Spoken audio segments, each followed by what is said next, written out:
గజల్ శ్రీనివాస్ అమ్మ మీద బాగా పాడతాడు గజలని. నన్ను వచ్చి అడిగారు, నాన్న మీద ఎప్పుడు మీరు గజల్ పాడరేంటండి అని. అప్పుడు నాన్న మీద ఓ గజల్ రాయించా. ఇవాళ నేను ఈ పాడే ఈ నాన్న మీద గజల్ ఇక్కడున్న ప్రతి బిడ్డ నాన్నకి పాదాలకి నేను ఇచ్చే అంకితం చేసే గజల్ ఈనాటి ఈ గానం. డాక్టర్ రెంటాల వెంకటేశ్వర గారు రాసిన గజల్ ఇది. చెట్టుకేమో విత్తుకు రుణమున్నది తెలియలేదు,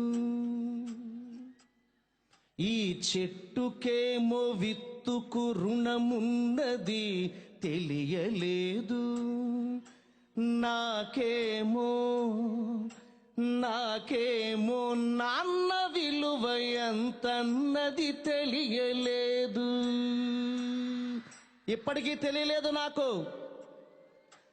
నాన్న నాకు చొక్కా తొడగడమే తెలిసింది గాని,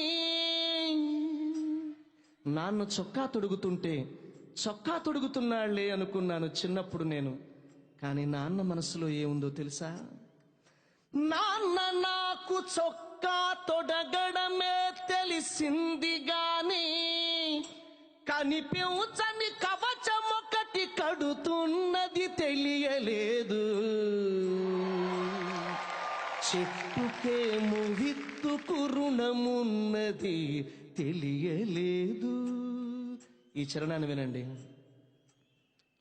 ముద్దులాడి నన్ను పైకి ఎగరేయుట తెలుసుగాని, అన్నయ్య మోహన్ బాబు గారు, చిరంజీవి గారు, ముద్దులాడి నిన్ను పైకి ఎగరేయుట తెలుసుగాని, తనకన్నా ఎత్తున నిలబెడుతున్నది తెలియలేదు.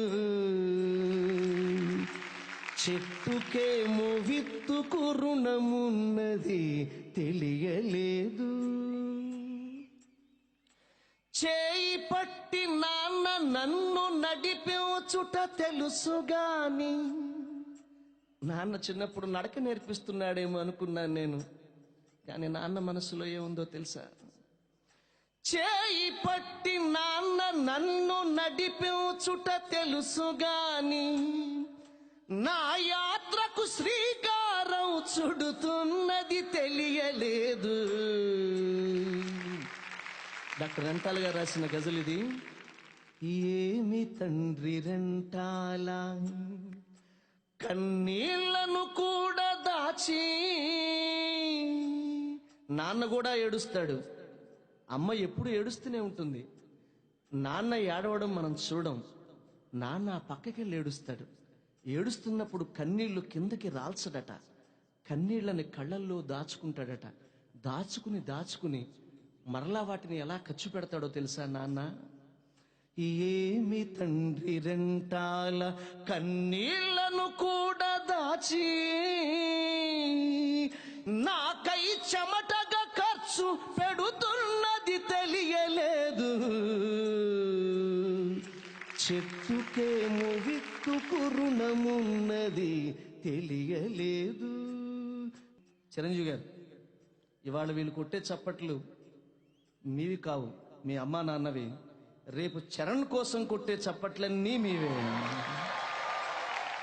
ఏమి తండ్రి రెంటాల కన్నీళ్లను కూడా దాచి, అలా కన్నీళ్లను దాచుకున్న ఆ నాన్న జీవితంలో ఎలా ఉంటాడు అంటే, నా జీవం నా సారం, నా జీవం నా సారం చీల్చి చూసుకుంటే గాని,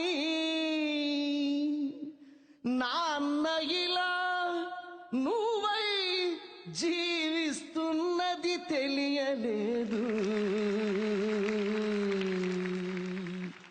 చెట్టుకేమో విత్తుకు రుణమున్నది తెలియలేదు, నాకేమో నాన్న విలువ